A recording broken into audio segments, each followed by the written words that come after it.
सादत हसन मंटो की कहानी खोल दो। अमृतसर से स्पेशल ट्रेन दोपहर के 2 बजे चली और 8 घंटों के बाद मुगलपुरा पहुंची। रास्ते में कई आदमी मारे गए, बहुत से जख्मी हुए और कुछ इधर उधर भटक गए। सुबह के 10 बजे कैंप की ठंडी जमीन पर जब सिराजुद्दीन ने आंखें खोली और अपने चारों तरफ औरतों, मर्दों और बच्चों का उफनता हुआ समंदर देखा, तो उसके सोचने समझने की कुव्वतें और भी कमजोर हो गईं और वो काफी देर तक गंदले आसमान को टकटकी बांधे देखता रहा। यूं तो कैंप में हर तरफ शोर बरपा था, लेकिन बूढ़े सिराजुद्दीन के कान जैसे बंद थे। उसे कुछ सुनाई नहीं दे रहा था। कोई उसे देखता तो उसे यही लगता कि वो किसी गहरी फिक्र में डूबा है, मगर ऐसा नहीं था। उसके होशो हवास गुम थे, जैसे उसका वजूद गुमनामी में खो चुका था। गंदले आसमान की तरफ बगैर किसी इरादे के देखते देखते सिराजुद्दीन की नजरें सूरज से टकराईं तो तेज रोशनी उसके वजूद के रगो रेशे में उतर गई और वो जाग उठा। उसके जहन में कई तस्वीरें दौड़ गईं।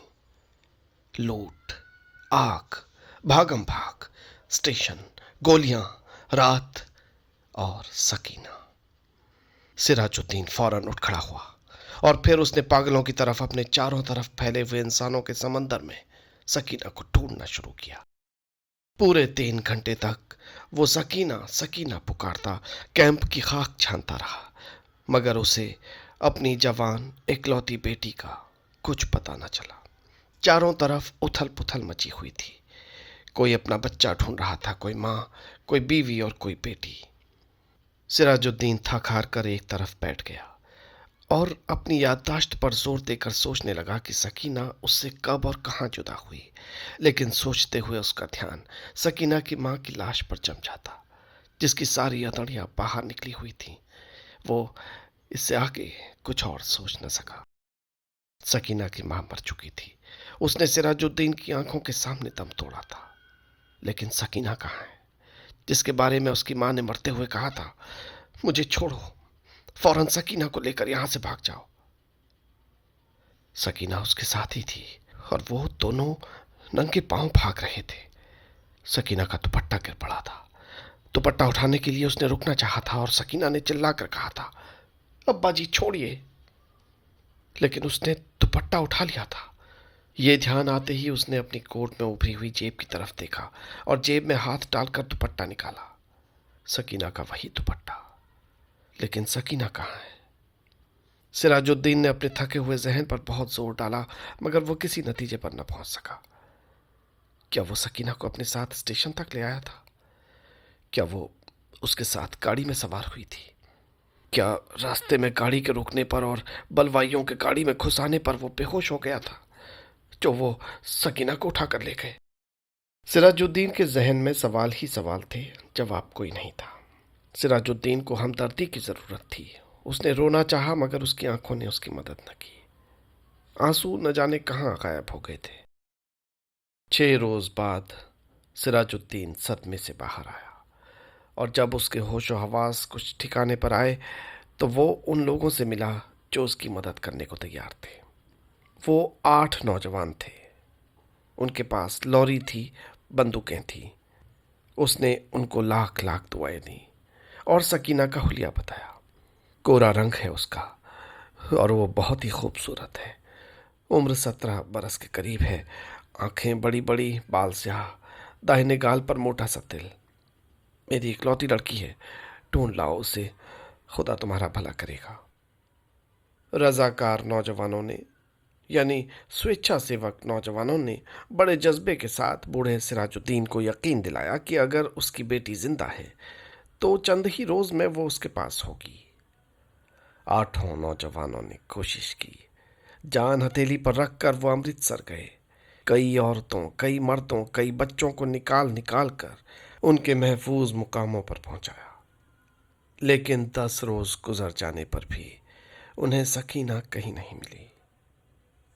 वो फिर दोबारा इसी काम के लिए लॉरी पर अमृतसर जा रहे थे कि छहरटे के पास सड़क पर उन्हें एक लड़की दिखाई दी। लॉरी की आवाज सुनकर वो सहम गई और उसने भागना शुरू कर दिया। रजाकारों ने लॉरी रोकी और सब के सब उसके पीछे भागे। एक खेत में उन्होंने लड़की को पकड़ लिया। देखा तो बहुत खूबसूरत थी। दाहिने गाल पर मोटा तिल था। एक नौजवान ने उससे कहा, घबराओ नहीं, क्या तुम्हारा नाम सकीना है? लड़की का रंग और पीला हो गया। उसने कोई जवाब न दिया। जब तमाम नौजवानों ने उसे दम दिलासा दिया तो लड़की का डर दूर हुआ और उसने मान लिया कि वो सिराजुद्दीन की बेटी सकीना है।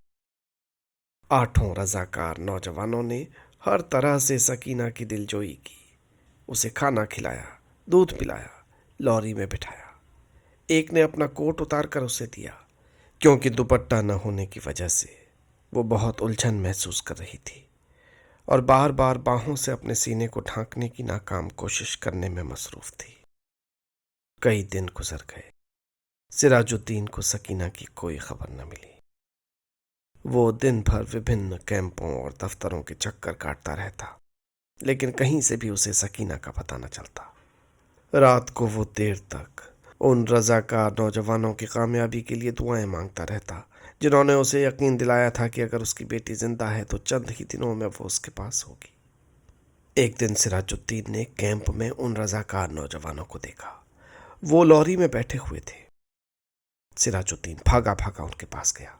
लॉरी चलने ही वाली थी कि उसने पूछा, बेटा, मेरी सकीना का पता चला? सबने एक जबान होकर कहा, चल जाएगा, और लॉरी चला दी। उसने उन नौजवानों की कामयाबी के लिए अल्लाह से दुआ मांगी तो उसका जी किसी कदर हल्का हो गया। उसी शाम कैंप में जहां सिराजुद्दीन बैठा हुआ था, उसके पास ही कुछ गड़बड़ हुई। 4 आदमी कुछ उठाकर ले जा रहे थे। उसने पूछा तो मालूम हुआ कि एक लड़की रेलवे लाइन के पास बेहोश पड़ी थी। सिराजुद्दीन उनके पीछे पीछे हो लिया। उन लोगों ने लड़की को अस्पताल में दाखिल किया और चले गए। वो कुछ देर तक ऐसे ही अस्पताल के बाहर लकड़ी के खंभे के साथ लगकर खड़ा रहा, फिर आहिस्ता आहिस्ता अंदर चला गया। उसे एक ऐसा कमरा नजर आया जिसमें एक स्ट्रेचर पर एक लाश सी पड़ी थी। घबराते हुए सिराजुद्दीन छोटे छोटे कदम उठाता उसकी तरफ बढ़ा। किसी ने अचानक कमरे में बत्ती जला दी। सिराजुद्दीन की नजर लाश के जर्द चेहरे पर चमकते हुए तिल पर पड़ी और वो चिल्ला उठा, सकीना। जिस डॉक्टर ने कमरे में रोशनी की थी उसने पूछा, क्या है? सिराजुद्दीन के हलक से सिर्फ इतना निकल सका, जी, मैं इसका वालिद हूं। डॉक्टर ने स्ट्रेचर पर पड़ी हुई लाश की तरफ देखा, फिर लाश की नब्ज टटोली और सिराजुद्दीन से कहा, खिड़की खोल दो। सकीना के मुर्दा जिस्म में जुम्बिश पैदा हुई। बेजान हाथों से उसने इजार बंद खोला और सलवार नीचे सरका दी। बूढ़ा सिराजुद्दीन खुशी से चिल्लाया, जिंदा है, मेरी बेटी जिंदा है। डॉक्टर सिर से पैर तक पसीने में डूब गया।